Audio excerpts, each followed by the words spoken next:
व्हायला हवे नाही जगाला फसव रे. सारं विश्व ओळखते. विश्व मलाही ओळखतंय. अरे जगाचा परब्रह्म हा गोपाल कृष्ण आहे. प्रत्येक भक्तांचे प्रतिपादन करण्यासाठी म्हणून भक्त संगोनी ब्रिलावडी कंठीधारण केली. अर्थात मी स्वाभिमानाला सांगेन मी कृष्ण आहे. तो मला एक सांग, काय तू कृष्ण आहेस ना? माझ्या एका प्रश्नाचं उत्तर मला. असं कुठलं? तू इथं आलास, हा. चालत आलास की रथातून आलास? काय विचारतोय? चालत आलास की रथातून आलास? अरे मी चालत कसं आहे? हा, मी रथावरूनच आलोय. एवढंच मला हवंय. म्हणजे रथारूढ झालास, हा अश्वाचे वारदोरे आपल्या हात धरून या समारंगात प्रवेश केला, होय ना? मग ज्या रथातून तू आलास त्या रथाचं नाव काय रे? काय म्हणालास? त्या रथाचं नाव काय? कृष्णा, ज्या रथावर आरूढ होऊन तू आलायस त्या रथाचं नाव काय? नावच तुला हवंय? ऐकूया. मग माझ्यावर विश्वास बसणार आहे? नाही. मग एका प्रश्नानं भागणार नव्हे. माझ्याजवळ अनेक प्रश्न आहेत. तुला वाटलं असेल एकच प्रश्न घेऊन आलोय. बरं ठीक आहे. ऐकूया. मग कृष्ण ज्या रथावर आरूढ होऊन आलाय ना त्या रथाचं नाव काय असेल तर गरुड ध्वज रथ. मिळालं का तुझ्या प्रश्नाचं उत्तर? गरुड ध्वज. मग मी रथ आणला तो सुद्धा गरुड ध्वज. आता कृष्ण म्हटलं तर माझा रथ गरुड ध्वजाचा आणि माझाही गरुड ध्वज आहे. अर्थात तुझा रथ कुठला आहे तो मला ज्ञात नाही. हेच आहे. आता माझ्या प्रश्नाचं उत्तर तू दे. आता प्रश्न कसला? बरोबर आहे का? तू मला प्रश्न केला. अरे जाऊ दे, दादा माझे आहेत ना. तू जर प्रश्न केला नसता तर मी केला नसता, हे मिटलं असतं. तुला प्रश्नच करायचे. बरोबर आहे का? तू प्रथम तू गेलायस. तू प्रश्न विचारायला आलायस. आता माझ्या प्रश्न अनेक प्रश्न विचार. तोंड सांभाळून जरा बोलताना बोलतो ते मी नाहीये, होतोय तू आहे. मी असं म्हणतोय, माझ्या समोर तू आहेस ना, कृष्णाच्या नावाखाली सारं खपण्याचा प्रयत्न करतोय. हे तुझं मत झालं. नाही नाही, माझं मत हे आहे. जनमत नाहीये. तुझं मत आहे. मग माझ्या प्रश्नाचं उत्तर दे. ऐकूया. ज्या क्षणाला गोकुळात असताना यशोदा माईनं मला बरं मला नको, बरं ठीक आहे कृष्ण मला म्हणायचं नाही. बरं ठीक आहे. जोपर्यंत कृष्ण गोळ आहे हा हे ठरत नाही तोपर्यंत बरं ठीक आहे. मी कृष्ण म्हणून सांगण्याचा अधिकार नाही. मला यशोदा माईनं या कृष्णाला, तुला नाही, या कृष्णाला, तुलाही नाही आणि मलाही नाही, कृष्णाला उखळाला बांधून ठेवलं.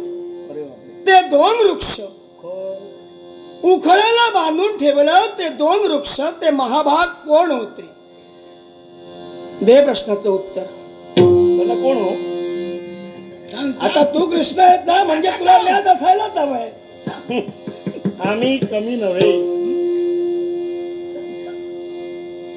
तुम्ही ऐकत राहा. मान हलवायची नाही. तुझ्याजवळ एकच पर्याय शिल्लक आहे, ऐकण्याचा. फक्त इथं बसायचं आणि ऐकत राहायचं. न्याय द्यायचा. हे कधी मिटेल काही सांगता येणार नाही. हे या कृष्णाला तू प्रश्न केलास. बालपणात दह्या दुधाची चोरी करत असताना अनेक गवळणी दह्याचा माठ घेऊन निघाल्या होत्या. दूरवरून एक खडा बिमारीला सारं दही दूध खाली पडलं गेलं. एवढं असताना ते सारं दही दूध आम्ही माकडाला वाटलं गेलं.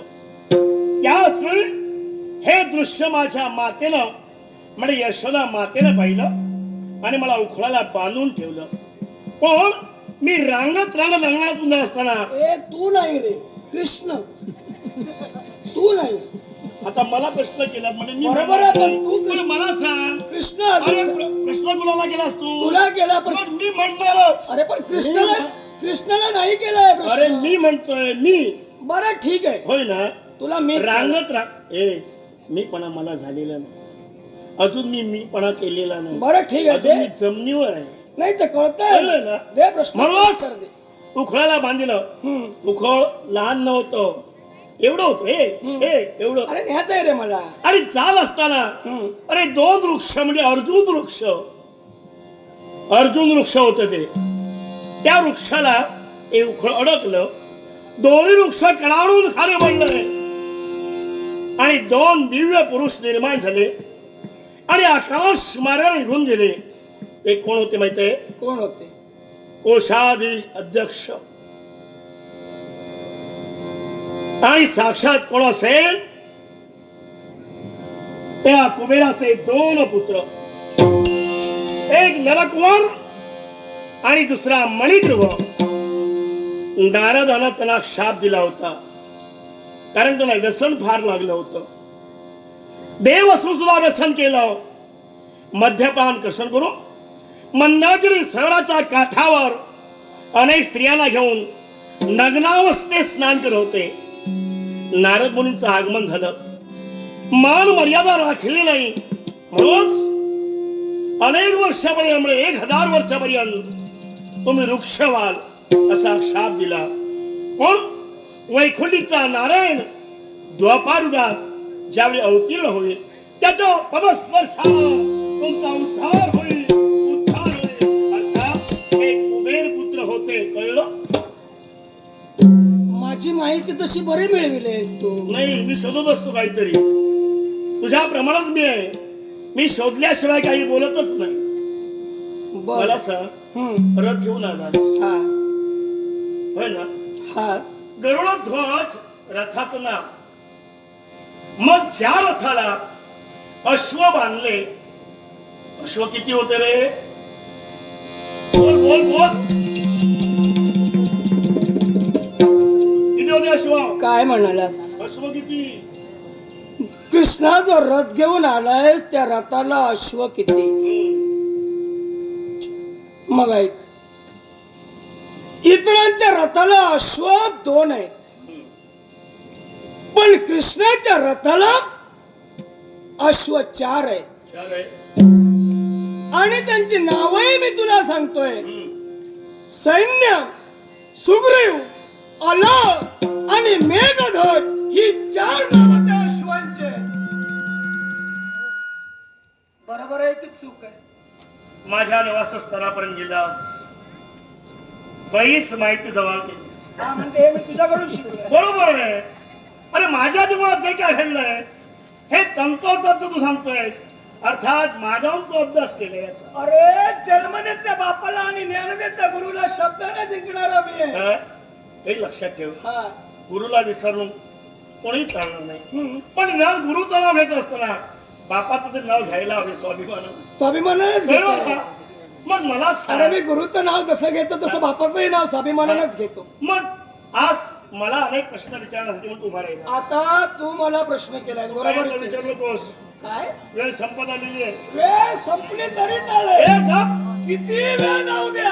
काय? तू मला प्रश्न केलाय म्हणजे प्रतिप्रश्न मी तुला मला करणार. द्वारकेत जायचं आहे. आणि मलाही माझी रुक्मिणी वाट पाहते. हे काहीतरी बोललो. केव्हा एकदा येईल? बदल काय? तुझी रुक्मिणी नाही. माझी बघ. मग माझ्या एका प्रश्नाचं उत्तर दे. हा. जेव्हा सतराजिताला मारिलं ना, सत्राजित आमचे ससूर. तुझे नाही, कृष्णाचे. कृष्ण. हा, असं म्हण. कृष्णाचे ससूर. कृष्णाचे ससूर सतराजिताना जेव्हा मारिलं तेव्हा सत्यभामा माहेरी होती. हा. मग मला सांग रे, ते नाशिवंत काया कुजणार आहे, त्याला दुर्गंधी येणार आहे, म्हणून ती नाशिवंत काया तो देह कुठं ठेविला रे? दे प्रश्नाचं उत्तर.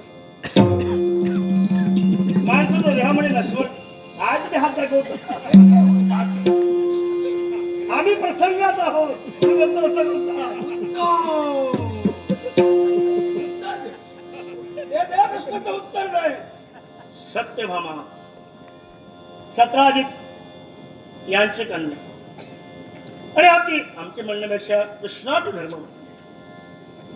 पण ज्यावेळी सत्राजिताला मारलं गेलं ना, त्यावेळी ती माहेरी होती. पण तेही पर्यंत नाशिवंत देह कुजणार म्हणून अनेक जण तो देह हिम म्हणजे बर्फात ठेवतात. बर्फात ठेवतात. पण तुला वाटलं असेल बर्फ सांगतोय, मला वाटलं थंड होणार नाही. तुला वाटलं असेल ते बर्फात ठेवतात, पण बर्फात ठेवलेला नाही. तो देह कुठे ठेवला माहित आहे? कुठं ठेवला? एका तेलात ठेवला. कारण तो कुजू नये, त्याला दुर्गंध येऊ नये, अशा स्थितीत त्याला तेलात त्याचं वास्तव्य केले गेलं. कळलं तुला? हे कुणाला विचारून आलास? मी कुणाला विचारत नाही. मग मी ज्ञान संपादन केले. माझे गुरुदेव शांतीपणी त्याच्याजवळ सारं काही शिकलेलो आहे. अर्थात तू कमी समजू नकोस मला. नाही.